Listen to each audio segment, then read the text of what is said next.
हमारे YouTube channel पर खुश आमदीद।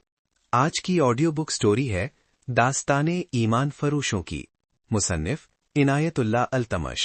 मिस्र से जो सिपाह भर्ती की जा रही है उसे मैं सूडानी मुहाफिजों में गुड़मुट कर दूंगा। फिर ये फौज सूडानी होगी ना मिस्री। नाजी की ये ताकत बिखर कर हमारी फौज में जज्ब हो जाएगी। नाजी को मैं उसके सही ठिकाने पर ले आऊंगा। और मैं ये भी वसूख से कह सकता हूं कि उसने सलीबियों के साथ भी गठजोड़ कर रखा है।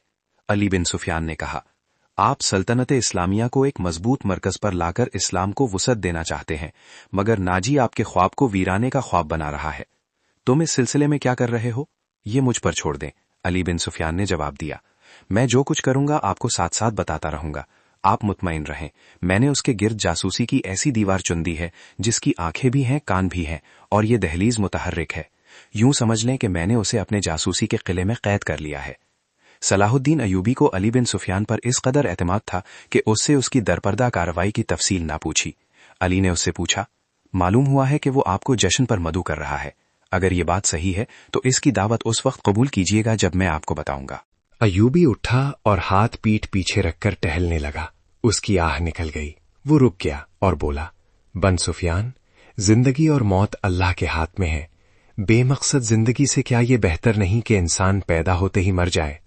कभी कभी ये सोच दिमाग में आती है कि वो लोग शायद खुशनसीब हैं जिनकी कौमी हिस्स मुर्दा होती है और जिनका कोई किरदार नहीं होता, बड़े मजे से जीते और अपनी आई पर मर जाते हैं। वो बदनसीब हैं अमीर मोहतरम। अली ने कहा, हाँ बन सुफियान। सलाहुद्दीन अयूबी ने कहा, मैं जब उन्हें खुशनसीब कहता हूं तो यही बात मालूम नहीं कौन मेरे कान में कह देता है जो तुमने कही है, मगर सोचता हूं कि हमने तारीख का धारा इस मोड़ पर ना बदला तो मिल्लत इस्लामिया बिखर कर वादियों, जंगलों और सहराओं में खो जाएगी। मिल्लत की खिलाफत 3 हिस्सों में बट गई है। अमीर मनमानी कर रहे हैं और सलीबियों के आलाकार बनते जा रहे हैं। मुझे ये डर भी महसूस होने लगा है कि मुसलमान अगर जिंदा रहे तो वो हमेशा सलीबियों के गुलाम और आलाकार रहेंगे। वो इसी पर खुश रहेंगे कि जिंदा है, मगर कौम की हैसियत से वो मुर्दा होंगे। जरा नक्शा देखो अली, आधी सदी में देखो हमारी सल्तनत का नक्शा कितना सुकड़ गया है। वो खामोश हो गया, सर झुकाकर टहलने लगा, फिर रुक गया और सर को झटक कर अली बिन सुफियान को देखा। कहने लगा, जब तबाही अपने अंदर से उठे तो उसे रोकना महाल हो जाता है। अगर हमारी खिलाफत और अमारतों का यही हाल रहा तो सलीबियों को हम पर हमले करने की जरूरत पेश नहीं आएगी। वो आग जिसमें हम अपना ईमान, अपना किरदार और अपनी कौमियत जला रहे हैं, उसमें सलीबी आहिस्ता आहिस्ता तेल डालते रहेंगे। उनकी साजिशें हमें आपस में लड़ाती रहेंगी। मैं शायद अपना आज़म पूरा ना कर सकूं। मैं शायद सलीबियों से शिकस्त भी खा जाऊं, लेकिन मैं कौम के नाम एक वसीयत छोड़ना चाहता हूं। वो ये है कि किसी गैर मुस्लिम पर कभी भरोसा ना करना। उनके खिलाफ लड़ना है तो लड़कर मर जाना। किसी गैर मुस्लिम के साथ कभी समझौता और कोई मुआहिदा ना करना। आपका लहजा बता रहा है जैसे आप अपने अज़्म से मायूस हो गए हैं, अली बिन सुफियान ने कहा। मायूस नहीं, सलाहुद्दीन अयूबी ने कहा, जज्बाती। अली, मेरा एक हुक्म मुतल्लिका शोबे तक पहुंचा दो। भर्ती तेज कर दो और कोशिश करो कि फौज के लिए ज्यादा से ज्यादा ऐसे आदमी रखो जो जंग का तजर्बा हासिल कर चुके हों। हमारे पास इतनी लंबी तरबियत का वक्त नहीं। भर्ती होने वालों का मुसलमान होना लाजमी करार दे दो, और तुम अपने पल्ले ये जहन नशीन कर लो कि ऐसे जासूसों का एक दस्ता तैयार करो जो दुश्मन के इलाके में जाकर जासूसी भी करें और शब खून भी मारें। ये जानबाजों का दस्ता होगा। इन्हें खुसूसी तरबियत दो। उनमें ये सिफात पैदा करो कि ऊंट की तरह ज्यादा से ज्यादा अरसा प्यास बर्दाश्त कर सकें। उनकी नजरें औकात की तरह तेज हों, उनमें सहराई लोमड़ी की मक्कारी हो, और वो दुश्मन पर चीते की तरह झपटने की महारत, दिलेरी और ताकत के मालिक हों। उनमें शराब, हशीश वगैरह की आदत ना हो, और औरत के लिए वो बर्फ की तरह यख हों। भर्ती तेज करा दो बिन सुफियान, और याद रखो, मैं हुजूम का कायल नहीं। मुझे लड़ने वालों की जरूरत है, ख्वाह तादाद थोड़ी हो। उनमें कौमी जज्बा हो और वो मेरे अज़्म को समझते हों। किसी के दिल में ये शुबा ना हो कि उसे क्यों लड़ाया जा रहा है। अगले 10 दिनों में 1000 तरबियत याफ्ता सिपाही इमारत मिस्र की फौज में आ गए, और इन 10 दिनों में नाजी ने जरकई को ट्रेनिंग दे दी कि वो सलाहुद्दीन अयूबी को कौन कौन से तरीके से अपने हुस्न के जाल में फांस कर उसकी शख्सियत और उसके किरदार को कमजोर कर सकती है। नाजी के हमराज दोस्तों ने जरकई को देखा तो उन्होंने बिला खौफे तरदीद कहा कि इस लड़की को मिस्र के फिरौन देख लेते तो खुदाई के दावे से दस्तबरदार हो जाते। नाजी का जासूसी का अपना निजाम था, बहुत तेज और दिलेर।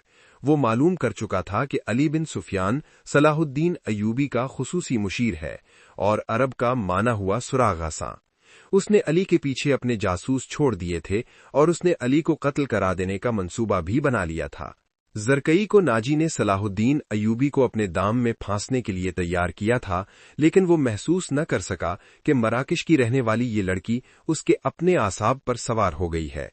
وہ صرف شکل و صورت کی ہی دلکش نہیں تھی، اس کی باتوں میں ایسا جادو تھا کہ ناجی اسے پاس بٹھا کر اس کے ساتھ باتیں ہی کرتا رہتا تھا۔